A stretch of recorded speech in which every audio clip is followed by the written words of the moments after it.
Hi everyone, it's James here. Welcome to another video. So today I thought I would do another instalment in my series Revisiting, where I look at one particular album that seems to have some significance, or just a record that I like. So today I thought I would do this one. This is Robert Plant, Now and Then. 29th of February 1988 was when this album was released, and it got to number 6 in the US and number 10 in the UK, so it was quite a big album for old Percy. It was released on his own label, which is called Esperanza. I'll show you that momentarily. So here we have the inner sleeve, bit of a pukey colour, isn't it? And an appropriately godlike picture of the great man himself there. And here's the label, a slightly bland 80s label, it's got to be said, but that was Plant's own record label.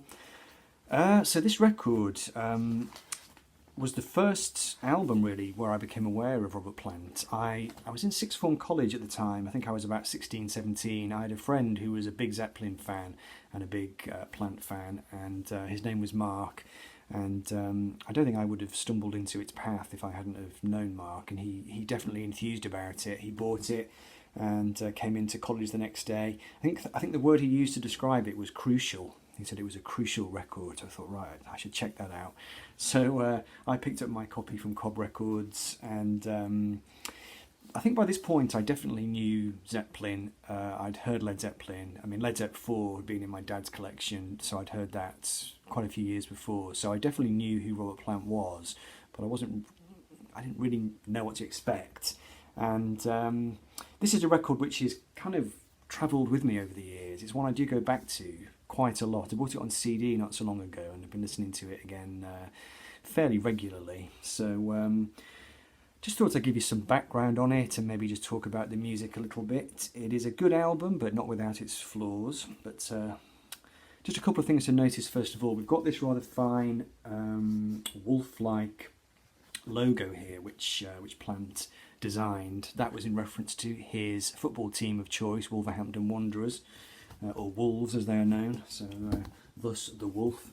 And here as well you can see there's some very Zeppelin-esque imagery here as well, definitely trying to return to some kind of Zeppelin-y sound and feel and iconography on this record. The big news story about the album is that it features Robert Plant. It features Jimmy Page on 2 songs. He turns in 2 guitar solos, one on the opening track, Heaven Knows, and then he's on Tall Cool One as well. I think it was quite a big step, really. I mean, Zeppelin didn't fall apart in acrimony in the same way that the Beatles did, so there wasn't that kind of split between Plant and Page as there had been between Lennon and McCartney. But I think maybe Page had been a little bit put out by the way that Plant just strode off into a solo career and didn't really look back. And I suppose Plant has consistently done that over the years. He's definitely strode forward as a solo artist, and Page, I think in some ways, has been left in the slipstream a little bit. I mean, he's done various projects and solo albums. Obviously, he did the Page and Coverdale thing. But I think Page is somebody who's largely looked back. Plant is somebody who's gone forward. And this was the first time, I think, that they'd come together again. You know, Page agreed to come and work on the album. So I think it was a big step in perhaps starting to not mend the broken relationship, but maybe in terms of them just trying to feel their way back into some kind of collaborative spirit, I suppose. In terms of Plant's own evolution, this was his 4th solo album. So the first one he did, he had a very Zeppelin-y sound. There was Cozy Powell on drums on that one, with Phil Collins as well. Then he did Principle of Moment. That had the big hit single on it, which was Big Log, produced by Phil Collins. And then he did an album called Shaken and Stirred, which was his most overtly 80s record. And those albums were done in collaboration with a very good guitarist called Robbie Blunt, who he'd been very close to, I think, musically. Blunt was a brilliant guitar player. He turned in some fantastic performances on some of those records. I mean, the guitar on Big Log is truly magical. But Shaken and Stirred, I think Plant went too far into the realm of 80s music. He was definitely very keen to try and forge ahead away from Zeppelin and do something quite 80s, and he went down that kind of Ultravox route. I think Shaken and Stirred was one step too far. The record didn't sell very well, and it basically brought the curtain down on his collaboration with Robbie Blunt and the whole band that he'd had up to that point. So he formed a new band, essentially. His main new collaborator was a guy called Phil Johnston, who was a keyboard player and songwriter, and Johnston co-produced this record along with Plant and Tim Palmer. Then also you had Phil Scragg on bass and a new guitarist called Doug Boyle and the drummer Chris Blackwell. And I think this was the band that Plant was going to have fairly consistently over the next couple of albums. I know they're on the next album, Manic Nirvana.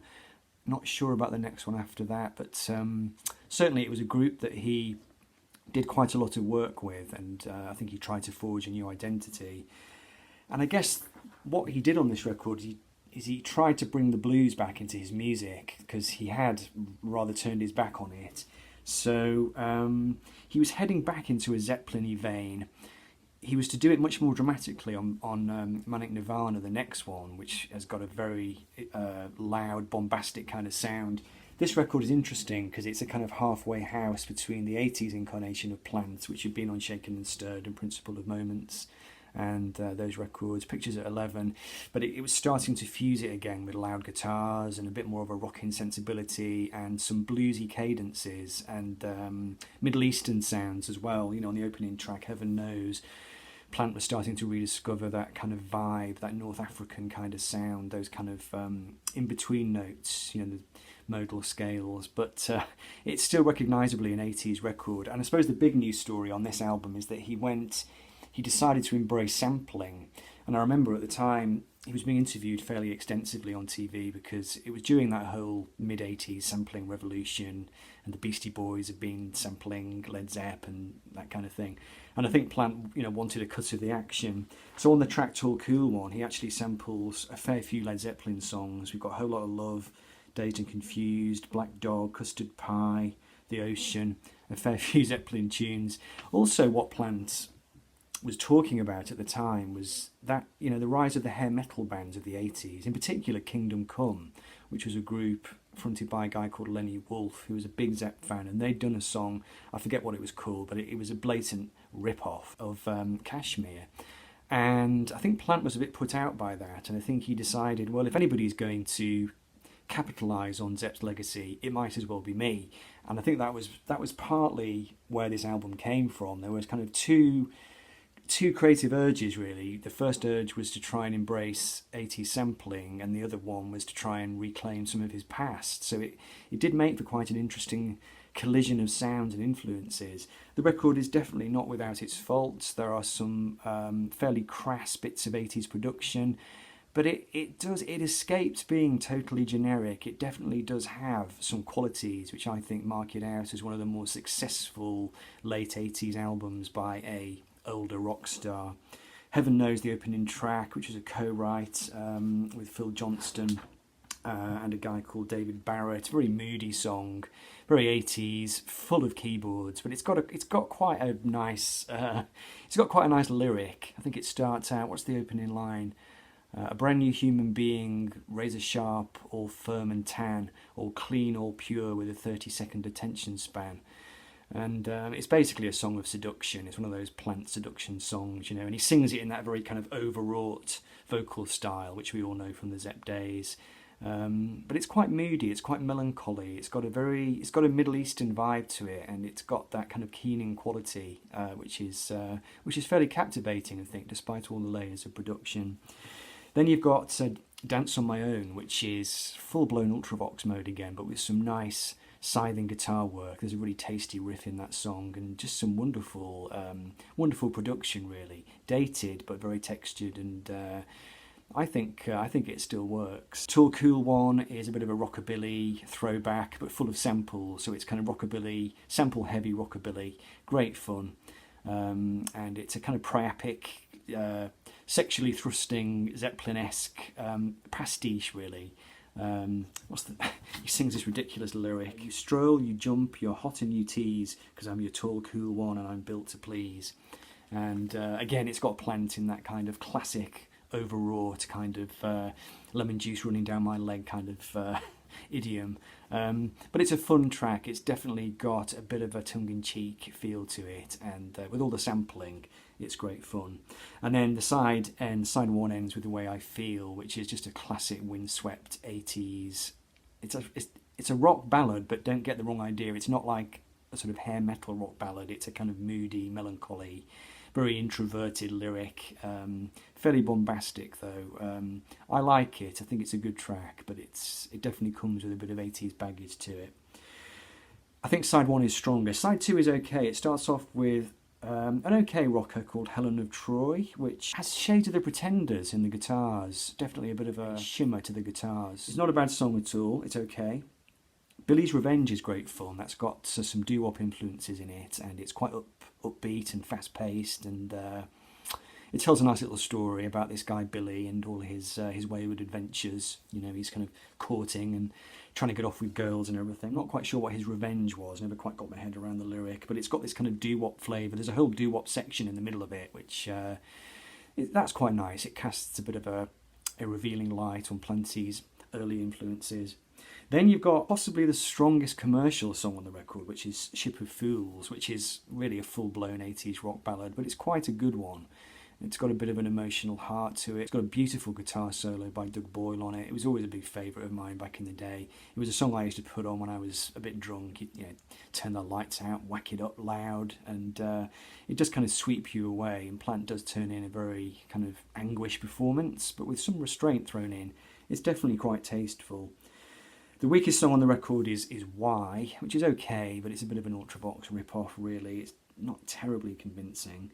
And actually, maybe it's that song that's got the Pretenders guitar in it. I think it's that song that does have a bit of a Pretenders vibe. It's a bit generic, it's a bit derivative. And then the album finishes with quite a good song, White, Clean and Neat, which again has a bit of a 50s kind of doo-wop, early rock and roll vibe to it, but it's saddled with possibly the most intrusive 80s production. I think he possibly goes too far on that one. So it's definitely a mixed bag. It's definitely compromised by an 80s sensibility which strays too far, I think, at times into, you know, pure 80s lack of taste. But generally speaking, he pulls it back, and there's enough classic rock and bluesy influences in there to make it a worthwhile listen.